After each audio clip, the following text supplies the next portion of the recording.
Welcome back to channel campus student. So మనకి ఉస్మానియా యూనివర్సిటీకి సంబంధించిన కండక్ట్ చేసే సిపి గెట్ ఎగ్జామ్కి ఎవరైతే అప్లై చేసుకున్నారో సిలబస్ పీడిఎఫ్లు వచ్చేసి డౌన్లోడ్ అవుతున్నాయి. సో మీరు ఓయూ అడ్మిషన్స్ అని సెర్చ్ చేస్తే మీకు వెబ్సైట్ వస్తుంది. కింద ఈ వెబ్సైటు ouadmissions.com. సో గుర్తుపెట్టుకోండి, ouadmissions.com అనే వెబ్సైట్ని మనము క్లిక్ చేసుకొని ఓపెన్ చేసుకోవాలి. సో ఇది official website, directorate of admissions. ఈ డైరెక్టరేట్ ఆఫ్ అడ్మిషన్స్ వాళ్ళు ఉస్మానియా యూనివర్సిటీ వాళ్ళు ఈ సిపి గెట్ని మెయింటైన్ చేసేది, కండక్ట్ చేసేది. సో కింద సిపి గెట్ 2025 అని ఉంటుంది. ఇది అఫీషియల్ వెబ్సైటు, ఓకేనా. ఇందులోనే మనం అప్లై చేసుకుంటాము అండ్ అప్లికేషన్ డేట్స్ కూడా మీరు చూసుకోవచ్చు. సో మెయిన్గా మనకి ఫస్ట్ ఇంకా ఇంపార్టెంట్ డేట్స్, ఈ ఇంపార్టెంట్ డేట్స్ వచ్చేసి ఆల్రెడీ తెలుసు మనకి. ఫస్ట్ వీక్ ఆఫ్ ఆగస్ట్లో ఎగ్జామ్ ఉంది, July 17 లాస్ట్ డేట్ అయిపోతుంది. Examination schedule will be available soon. And next list of entrance test సబ్జెక్టులు ఇక మీకు తెలిసిందే, మీరు ఆల్రెడీ అప్లై చేసుకుంటారు. కొంతమంది అప్లికేషన్ చేసుకోలేరు. చేసుకున్న వాళ్ళు ఎవరైనా ఇంట్రెస్ట్ ఉంటే మాకు కాంటాక్ట్ అవ్వచ్చు. నెంబర్ 8886009724, ఓకేనా. 8886009724 ఈ నెంబర్కి మీరు వాట్సాప్లో టెక్స్ట్ చేస్తే మేము అప్లై చేస్తాం దానికి. సో ఓకేనా. ఛార్జెస్ ఉంటాయి, మినిమం ఛార్జెస్ ఉంటాయి. ఎందుకంటే కొంతమంది జాబ్స్ చేస్తున్నారు, కొంతమంది మిస్టేక్స్ చేస్తున్నారు మీ సేవలలో నెట్ సెంటర్లలో వేసి. అందుకోసమే వితౌట్ మేకింగ్ ఎనీ మిస్టేక్స్ మేము అండ్ మా టీం ఎవరైతే ఉన్నారో మొత్తం ముగ్గురం మేము. సో దీనికి సంబంధించి ఐడియా వచ్చి ఇట్లా చేస్తున్నాము. ఆల్రెడీ నిన్ననే వీడియో పెట్టిన ఒక 3-4 అప్లికేషన్స్ కూడా అయిపోయినాయి సక్సెస్ఫుల్గా. సో అది అన్నట్టు. నెక్స్ట్ సిలబస్ అనేది ఉంది. ఇక్కడ సిలబస్ క్లిక్ చేసుకొని చూసుకోండి. ఎందుకంటే చాలామంది ఏం చదవాలి, మనకు అసలు కరెక్ట్ సిలబస్ ఉండదని అంటారు. ఇక్కడ చూడండి, ఫ్యాకల్టీ ఆఫ్ ఆర్ట్స్లో మొత్తం ఉన్నాయి. English, Kannada, Persian, Telugu, philosophy, Arabic. మీది ఏది సబ్జెక్ట్ అప్లై చేసుకుంటే మీరు అది క్లిక్ చేసుకోండి. ఫర్ ఎగ్జాంపుల్ నాది MA English. So MA English నేను క్లిక్ చేసుకున్నాను. ఇక్కడ చూడండి, ఎంఏ ఇంగ్లీష్కి సంబంధించింది ఇక్కడ మొత్తం పార్ట్ ఏ ఉంది, పార్ట్ బి ఉంది. అందులో 40 మార్క్స్, ఇలా 60 మార్క్స్ ఉన్నాయి.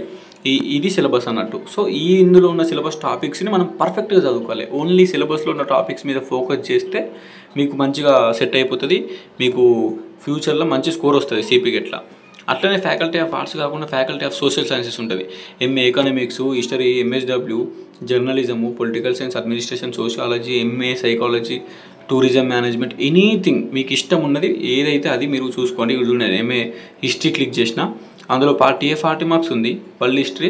Next part below history and culture of India ఉంది, ఇది ఒక 60 మార్క్స్. సో ఇట్లా పార్ట్ ఏ, పార్ట్ బి ఉంటుంది. కొన్నిటికి part A, part B, part C కూడా ఉంటుంది. మనకు ఓవరాల్గా 100 మార్కులకి వాళ్ళు 2 పార్ట్లు చేస్తారో, 3 పార్ట్లు చేస్తారో, 4 పార్ట్లు చేస్తారో వాళ్ళ ఇష్టం, okay. Next faculty of commerce, MCom ఒకటే ఉంటుంది, ఎంకామ్ అనేది. Next faculty of education, M Ed, M P Ed ఉంటుంది. ఇక ఫ్యాకల్టీ ఆఫ్ సైన్సెస్లో మొత్తం ఉంటాయి. ఇక మీకు ఇష్టం ఉన్నది డౌన్లోడ్ చేసుకొని మీరు క్లిక్ చేసుకోవచ్చు. కెమిస్ట్రీ క్లిక్ చేసిన, ఎంఎస్సీ కెమిస్ట్రీ.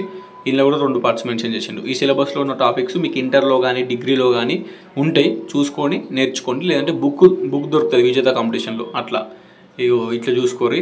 5 years ఇంటిగ్రేటెడ్ ఉన్నది, 5 years ఇంటిగ్రేటెడ్ ఇంటర్మీడియట్ అయిపోయిన వాళ్ళ కోసం ఇవి, ఓకేనా. Integrated chemistry, integrated MBA, integrated economics, integrated biotechnology. So సిలబస్లు వచ్చినాయి కాబట్టి మనకి ఇన్ని రోజులు అంటే సిలబస్ లేదు కాబట్టి సిపి గెట్ 2025కి సంబంధించిన సిలబస్లకు సంబంధించింది ఇది. మీరు ఏది అప్లై చేసుకున్నారు కింద కామెంట్ చేయండి. అండ్ మీరు అప్లై చేసుకున్న సిలబస్ ఓపెన్ అయిందా కాలేదా కింద కామెంట్ చేయండి. కొన్ని సిలబస్లు ఓపెన్ అయితే లేవని కామెంట్స్ పెట్టారు. మ్యాక్సిమం అన్నీ ఓపెన్ అవుతున్నాయి. ఏదైనా ఓపెన్ కాకపోతే కింద కామెంట్ చేయండి అండ్ వెయిట్ చేయండి, అది ఓపెన్ అవుతుంది, అలా అప్డేట్ చేస్తారు. సో సిలబస్లు కూడా వచ్చినాయి, ఓకేనా. ఇప్పుడు ఉన్న 35-40 days how to utilize, how to use, ఓకేనా. దాన్ని ఫోకస్ చేయండి. Because the topics already given in the syllabus, okay. ఆ టాపిక్స్ మీద mainly you have to focus. అది ఇంటర్మీడియట్ డిగ్రీలో ఒకసారి సెర్చ్ చేసి చూడండి, ఆ టాపిక్స్ ఉంటే మంచిగా చదవండి, నోట్స్ ప్రిపేర్ చేసుకోండి. Or else you can buy Vijetha competition book if the book is available in your subject. ఆ సబ్జెక్ట్లో అవైలబుల్ ఉంటే తీసుకోరి. అందులో మోడల్ పేపర్స్ ఉంటాయి అండ్ సిపి గెట్ వాళ్ళు ఇచ్చిన సిలబస్లో ఉన్న టాపిక్స్ అన్నీ ఉంటాయి అందులోని. 500-600 పేజీల బుక్ అది. ఈజీలీ ఇట్స్ ఎనఫ్, ఓకేనా. ప్రీవియస్ పేపర్లు చూసి ఆ టాపిక్స్ అన్నీ చూసుకొని సరిపోతుంది. మీకు అంత ఏం అవసరం లేదు. CP get is very simple exam. ఒక కామన్ ఎంట్రన్స్ ఎగ్జామ్ పీజీకి తెలంగాణలో కామన్ ఎంట్రన్స్ ఎగ్జామ్, ఓకేనా. అది 100 మార్కులకు ఉంటుంది, నెగిటివ్ మార్కింగ్ కూడా లేదు, ఓకే. నువ్వు అప్లై చేసే సబ్జెక్టు మోస్ట్లీ ఒక 4-5 వేల మంది అప్లై చేస్తారు అంతే. పెద్ద హెవీ కాంపిటీషన్ కాదు. You must be in the top 100, top 50, okay. So to get campus seat, అది ఉస్మానియా, కాకతీయ ఏదో ఒక మంచి యూనివర్సిటీలో రావాలనుకుంటే టాప్ 100లో ఉండాలి. సో అది అన్నట్టు అందరికీ all the best. Don't waste your time. 6th semester అయిపోయింది అనుకుంటే మంచిగా ఫోకస్ పెట్టి చదువుకోండి. సప్లీలు ఉన్న వాళ్ళు దాన్ని ఫోకస్ చేస్తూ సప్లీలు క్లియర్ చేసుకుంటే ఇది పెట్టండి. ఎందుకంటే డిగ్రీ ఫెయిల్ అయితే మళ్ళీ సిపి గట్ అప్లై చేసి కూడా వేస్ట్ అవుతుంది కాబట్టి. So don't waste your time, please focus on the CP GET exam. ఉంటా మరి, సైనింగ్ ఆఫ్. అందరికీ all the best once again. Okay, signing off. This is your campus student.